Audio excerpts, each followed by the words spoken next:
আসসালামু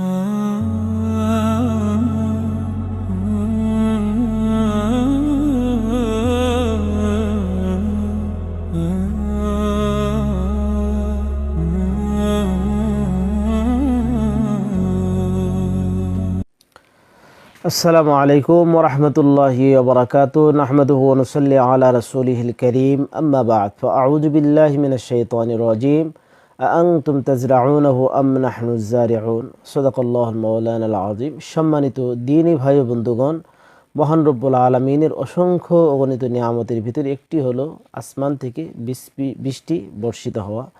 মেঘমালা আল্লাহ পাক রব্বুল আলামিনের পক্ষ থেকেই তৈরি হয়। এই পৃথিবীর ভিতরে বৃষ্টির দ্বারা জমিন সঞ্চিত হয়, জমিনের ভিতরে সজীবতা ফিরে আসে। তবে এই বৃষ্টিটাও মানুষের জন্য যতটুকু কল্যাণকর, কিন্তু আল্লাহ পাক রব্বুল আলামিন যদি তিনি অসন্তুষ্ট হন, কারণ ইতিহাসের ভিতরে পাওয়া যায় অনেক জাতিকে আল্লাহ পাক রব্বুল আলামিন এই বৃষ্টির দ্বারা ধ্বংস করে দিয়েছেন, এমনকি পাথর বৃষ্টি বর্ষণ করেছেন।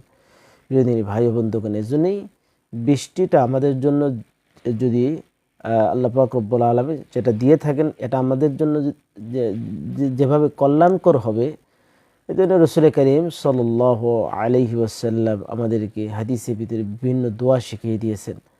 যে বৃষ্টিকে কেন্দ্র করে নবী সাল্লাল্লাহু আলাইহি ওয়াসাল্লাম যে সমস্ত দোয়া আমাদেরকে শিখিয়ে দিয়েছেন, সেই বিষয়গুলো আপনাদের সামনে উপস্থাপন করব। প্রথমত হলো, যখন আকাশ একেবারে মেঘাচ্ছন্ন হয়ে যাবে, তখন রাসূল করিম সাল্লাল্লাহু আলাইহি ওয়াসাল্লাম আমাদেরকে একটি দোয়া শিখিয়ে দিয়েছেন। তিনি বলেছেন, আল্লাহুম্মা ইন্না নাউযু বিকা মিন শাররি মা উরসিলা বিহি।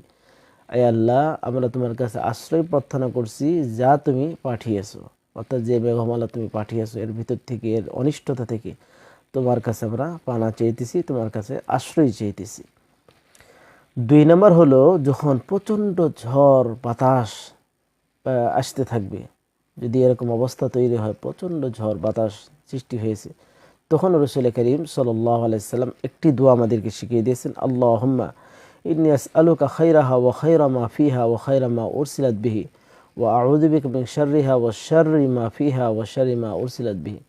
আয় আল্লাহ, আমি তোমার কাছে চাই, বা তোমার কাছে আমি চাইতেছি এই মেঘমালার ভিতরে যা কল্যাণ, এবং এই মেঘমালা যে কল্যাণ নিয়ে এসেছে, যা পাঠানো হয়েছে যার ভিতরে, এগুলো তোমার কাছে আমরা চাইতেছি আয় আল্লাহ, এবং তোমার কাছে পানা চাইতেছি এই মেঘমালার ভিতরে যা অনিষ্ট আছে, অনিষ্ট থেকে যা পাঠানো হয়েছে এর থেকে তোমার কাছে পানা চাইতেছি।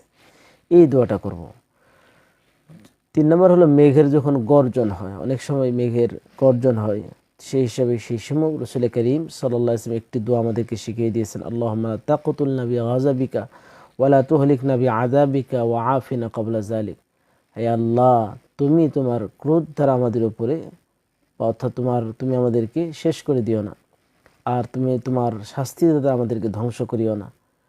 আল্লাহর কাছে দোয়া করো, আল্লাহ এর পূর্বেই আমাদের জন্য নিরাপত্তা দান করো। কত সুন্দর দোয়া, আল্লাহর কাছে দোয়া করা। আমরা চেষ্টা করব এই দোয়াটি পড়ার জন্য যখন মেঘের গর্জন হবে। সম্মানিত দ্বীনী ভাই বন্ধুগণ, যখন বৃষ্টি শুরু হয়ে যাবে বা বৃষ্টি হতে থাকবে, তখন দোয়া হলো, আল্লাহুম্মা সায়্যিবান নাফিআন। আয় আল্লাহ, এই যে বৃষ্টি আছে, এই বৃষ্টি আমাদের জন্য উপকারী বানিয়ে দাও। এই বৃষ্টি হইতেছে, এটা আমাদের জন্য উপকারী বানিয়ে দাও। আল্লাহুম্মা সায়্যিবান নাফিআন, এই দোয়া বেশি বেশি পড়তে থাকা। আর যখন বেশি বৃষ্টি হওয়া শুরু হবে, তখন আরেকটি দোয়া হচ্ছে, আল্লাহুম্মা হাওয়ালাইনা ওয়ালা আলাইনা।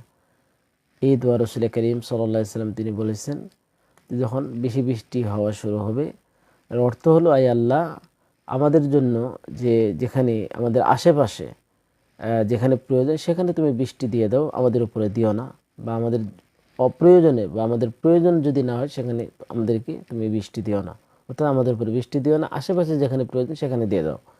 সম্মানিত দ্বীনী ভাই ও বন্ধুগণ, আরেকটা অতি বৃষ্টি যদি হয়, অনেক সময় লাগাতার বৃষ্টি হতে থাকে, এই সময় রাসূল করিম সাল্লাল্লাহু আলাইহি ওয়াসাল্লাম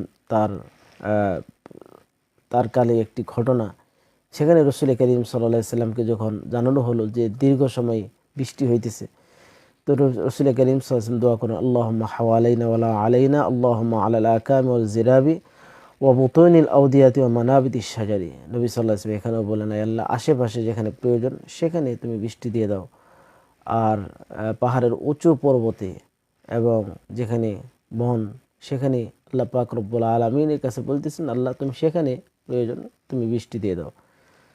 তো নবী সাল্লাল্লাহু আলাইহি সাল্লাম যখন অতিবৃষ্টি হয়েছিল সেখানে দোয়া করেছিলেন এবং আল্লাহ পাক রব্বুল আলামিন পরবর্তীতে সেটা বন্ধ করে দিয়েছেন। যেন অতিবৃষ্টির সময় এই দোয়াটি আমরা পড়ব।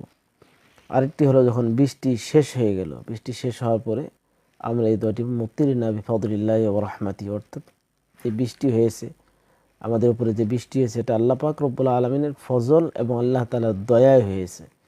প্রিয় দিনী ভাই বন্ধুগণ, এই জন্য বৃষ্টির সময় বৃষ্টিটা যেন আমাদের জন্য কল্যাণকর হয় সেটা আল্লাহর কাছে চেয়ে নেওয়া, আর বৃষ্টির ভিতরে অনিষ্টতা থেকে আল্লাহ পাক রব্বুল আলামিন যেন আমাদেরকে হেফাজত করে এই জন্য আল্লাহর কাছে আশ্রয় প্রার্থনা করা। প্রিয় দিনী ভাই বন্ধুগণ, বৃষ্টির মাধ্যমেই কিন্তু আল্লাহ পাক রব্বুল আলামিন আমাদের সব কিছুর, তার এই নিয়ামতকে, এই নিয়ামতের মাধ্যমেই পৃথিবী জমিনগুলো সঞ্চিত হয় এবং সুজলা সুফলা ফসল উৎপন্ন হয়, যার দ্বারাই আমরা জীবন ধারণ করে বেঁচে থাকি। প্রিয় দিনী ভাই বন্ধুগণ, এজন্যই সমস্ত কিছু, পৃথিবীর সব কিছু আল্লাহ পাক রব্বুল আলামিনের পক্ষ থেকে যেগুলো পরিচালিত হয়, বৃষ্টিও আল্লাহর মাখলুক। সুতরাং আল্লাহ পাক রব্বুল আলামিন চাইলেই বৃষ্টির দ্বারা অনেক কিছু তিনি করতে পারেন। এজন্য নবী সাল্লাল্লাহু আলাইহি সাল্লাম হাদিসের ভিতরে তিনি যে মেঘাচ্ছন্ন হওয়ার সময় বা মেঘমালা আসার সময়, তারপরে বৃষ্টি শুরু হওয়ার সময়, বৃষ্টির ভিতর বা বৃষ্টির সময় এবং বৃষ্টি শেষ হওয়ার পরেও কী ধরনের দোয়া, কী আমল করতে হবে, নবী সাল্লাল্লাহু আলাইহি সাল্লাম যেহেতু আমাদেরকে শিখিয়ে দিয়েছেন, আমরা অবশ্যই এই আমলগুলোর চেষ্টা করব। আল্লাহ পাক রব্বুল আলামিন আমাদেরকে বৃষ্টির ভিতরে যে কল্যাণগুলো আছে এগুলো আল্লাহ তাআলা আমাদেরকে নসিব করুন এবং সেই সাথে সমস্ত কল্যাণ থেকে আল্লাহ পাক রব্বুল আলামিন আমাদেরকে হেফাজত করুন। আমিন। আসসালামু আলাইকুম ওয়া রাহমাতুল্লাহি ওয়া বারাকাতুহু।